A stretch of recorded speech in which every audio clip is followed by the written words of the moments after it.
So how do I start? Let me do this. Especially you, Dre might struggle a little bit, but for that I will not struggle here. I'm going to give you 12 to 14 names to start the show. Then I start to start the segment. Then I start it. And listen carefully to the names, so you tell me. Okay. Sam Walusimbi. Okay. John Nagenda. William Chibuka Msoke. William Kamani. Kamani. Yeah. That's four. Goloba, the brother to the king, the Kabaka, of Mwenda Mtebi. Yona Wapakabulo. Paul Sibuka Luswata. Neha Bibodi. Yeah. Benjamin Musoke. Kenneth Kamyuka. Joel Olwenyi. Franco Nsubuga. Rogers Mukasa. Okay. Roger Mukasa. Now, big on cricket. Yeah. That list is big on cricket. Yeah, big on cricket. So I'm telling you, these are names which ideally would be in a conversation for greatest of all time, where cricket is concerned. Now, I have given names from older generations, and I've given names, some of the names from not so old. But because you follow more cricket now, you might want to add to that list. But never mind, you'll tell me as the course goes on. The one I choose to talk about right now is that one, Sam Walusimbi. Samiji. Yeah. Some of us, very few privileged people, have called him Romario. Yeah. For certain times. Yeah. Yeah. Romario. So, this guy is one of the greatest cricketers Uganda has ever produced. He's way too modest to admit that, to accept it, to even be in that conversation. But I didn't need his opinion on that particular one because I knew I'd have spoken with other cricketers, so everybody knows, especially because he has brought up so many. But his, where does his journey start? He's going to be 75 this May. Okay. Born in 1947. So that was in Kalakala, somewhere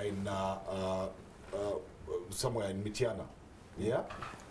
So he was born 1947, going to be 75 this May.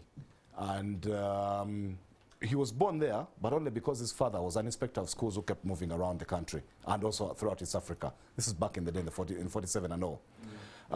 His ancestral home is actually somewhere in Kasanje, in Busiro.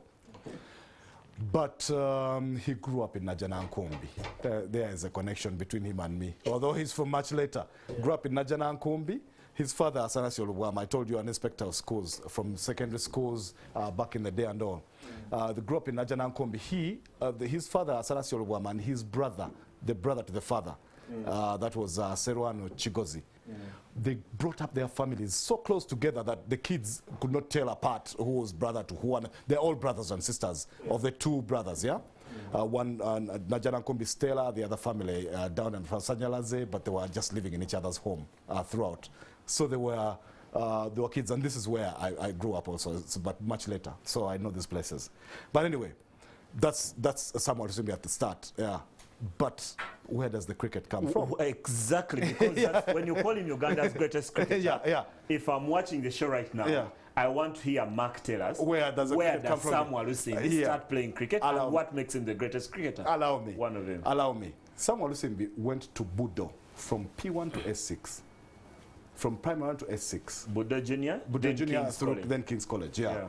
Now, but his cricket did not even start at school. It started before he went into P1. Why? He had an older brother.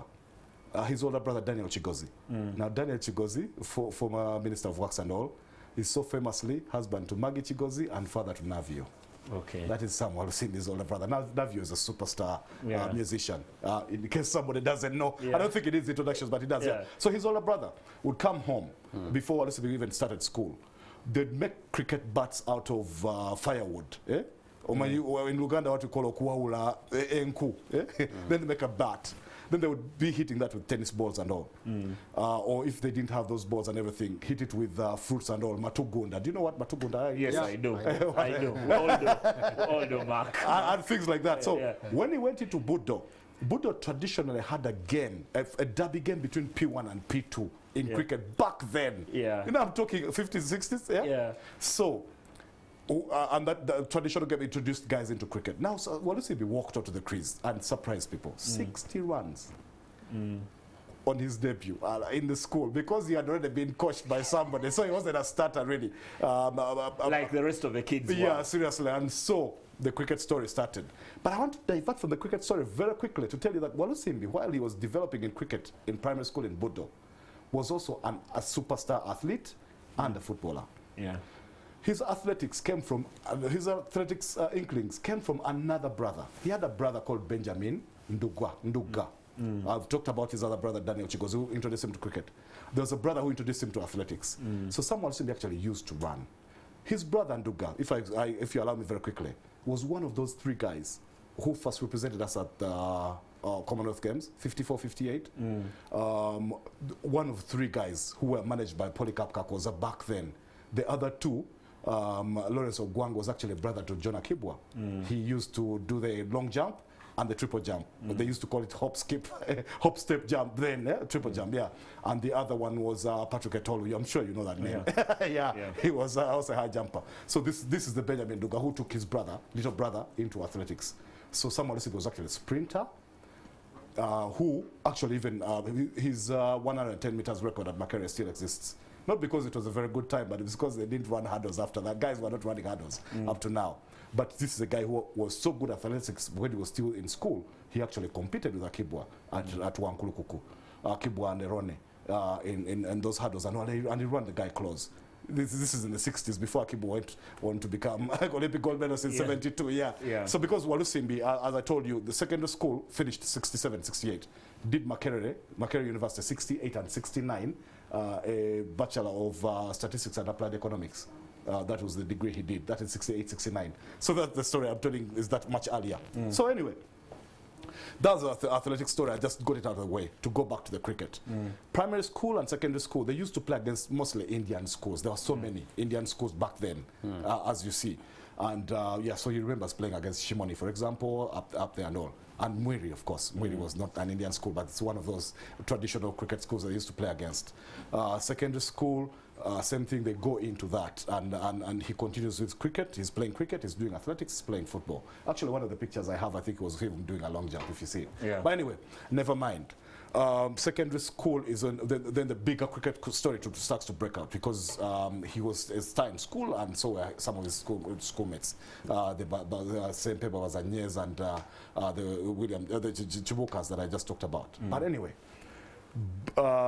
he got into the national team around that time when he was still in Budo, and they used to play East Africa triangular series, Uganda, Kenya, Tanzania, before it became a pentangular, because Malawi and Zambia joined.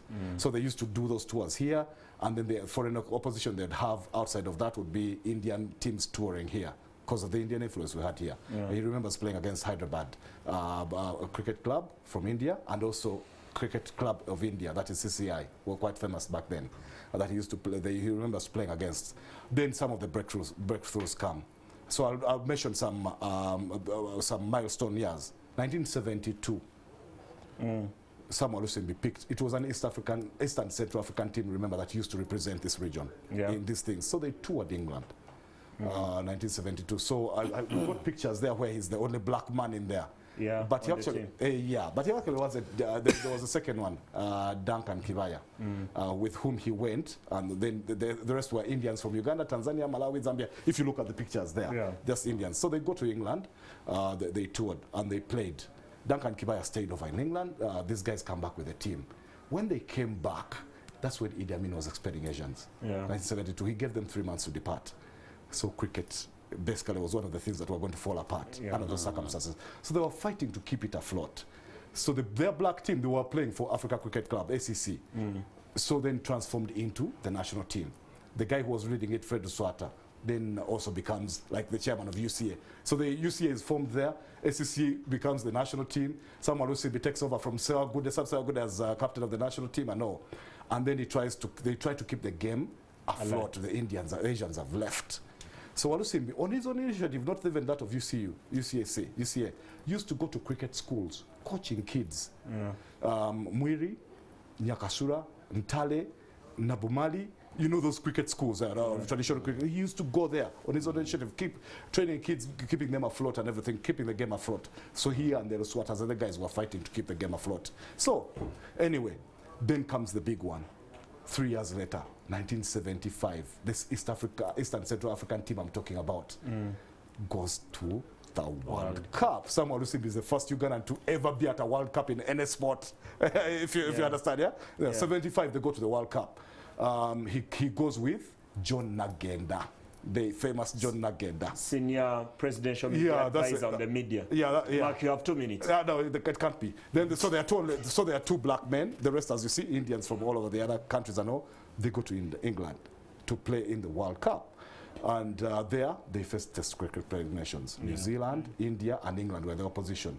The first bowlers they were playing were these legends, John Slow, Hartley, and some Indian guy called Malal or something. You can check him up. The guy, those fast bowlers. Our guys get scared. The opening batsmen are not going in. They are saying, well, listen, it wasn't our opening batsman. So he went, he opened for us many times because guys were being scared about facing world-class bowling opposition and things like that. So anyway, it was a great experience for him. 75, the World Cup. And then they come back. Now, this is tumultuous times in Amin's time, as you remember. The Asians have left. Cricket is having problems. So many problems, so many that at one time, Lugogo, where they were playing at the Oval, hosted an agriculture show. This is 1978. They built semi-permanent and permanent structures in what you call the Oval now. So the guy, these guys went and started playing down at Clock Tower. You know that pitch that belonging to the Muslims? That one was still there. So they used to play in that one. You know, they gave it the same name. So they used to play there with the Sour Good Days and all these guys and all. So they only returned to Lugogo in 1984. So Sam Walusimbi, his friends Jackie Vale, you know these names. Sour Good Day, who I talked about, Chibuka Msoke, these guys, they went and actually shovels and hose things dug up these structures just so they could put a cricket oval back there. Most of the clubs that you see today were actually born that year. Wanderers, Premier, Tornado, who ACC was there, like I told you, and they were born there. There was another team called Indo-Paki with the Indians and Pakistanis which broke up, and guys ended up in those teams that I'm just talking about. So they were born there. So Walusimbi leaving ACC, go to Wanderers, and that's how he started the Wanderers thing. Ibale had been there with the few other guys were playing with the Indians, but this is when Wanderers, that story really started, 1984. So Walusimbi continues to play. He begins, over the years, he begins to introduce kids. One of the things that Walusimbi has contributed greatly to cricket is how many kids he has brought through. And that is his pride. So you don't talk God things and all, he doesn't want that conversation. The conversation is his contribution to cricket and how many guys he brought over. So because, for example, I'll start with Andrew Mayer back earlier. Walusimbi had been like the first bowler. This guy comes, he's got a lot of pace, he's young and all. Walusimbi puts him there, and for him it drops into medium pace. So he continues there, and then until he brings in his son, Tendo Mbazi and John Lubia. Lubia is somebody I was with in Lumumba in the university. I know. These guys come in, they relegate him to like off speed, further down there. So over the years, that's what happened until he brought in Davis United, Karashan, and that one finally retired him properly in 2001. But in between, there had been a lot of cricket that he played. As I told you, say for example, 1996, even if he was still playing, by 1996, we have a picture there where he's taken a team to Pretoria, South Africa, which has Lubia as captain, Lubia who I was with in Lumumba, and then Mbazi as his son, a young Franco Subuga. You had the two Swatters, Fred and Paul. Paul, I have been with him on the board, by the way. And then you've got Komakech, you've got those guys, that team, Sempa, Lule, those guys. So he was coaching those players while playing. But like I said, 2001, he completely quit. So he's groomed kids, under 19s. Coached the national team. He never really got involved in UCA, the Cricket Association itself. But the big thing that many people forget so easily these days is that earlier, even when he was still a player, Walusimbi actually became NCS General Secretary. Yeah. He was, 89 before Abekis Lutaya took over. Yeah. Yeah. And one of the things, of course, that Lutaya remembers about this era is that when he came in, NCS was largely football, boxing, athletics. Those were our three traditional things that we knew and all. So he worked hard to make sure that the hockeys and the table tennises and the crickets and all these guys, all these other sports, got their recognition, got their comeuppance. And so he made sure that they did that. He also worked on the relationship with the ministry, but for the NCS, and ensured that the financial flow into these federations that I've just talked about, because it really contributed greatly to these things. Great cricketer, great batsman, great spinner, great administrator, great modeler of kids, and one of the gods. I gave you all those names earlier at the start, and Walusimbi in my one of our viewers and colleagues, Deus Bugen, wants to include Arthur Chob on this list. Arthur Chob. Okay, see, like I said, you guys are going to introduce names. But this is not a family meeting. So the man is going on 75 and retired. Yeah. Happy, contented man. Of course, proud. You know Budonia. Yeah, Budonia. Yeah. But he's a great friend of mine. Like I said, I'm one of very few people allowed to call him Romario. Yeah. I only know how to call him Sam G. Sam G. Okay. Thanks for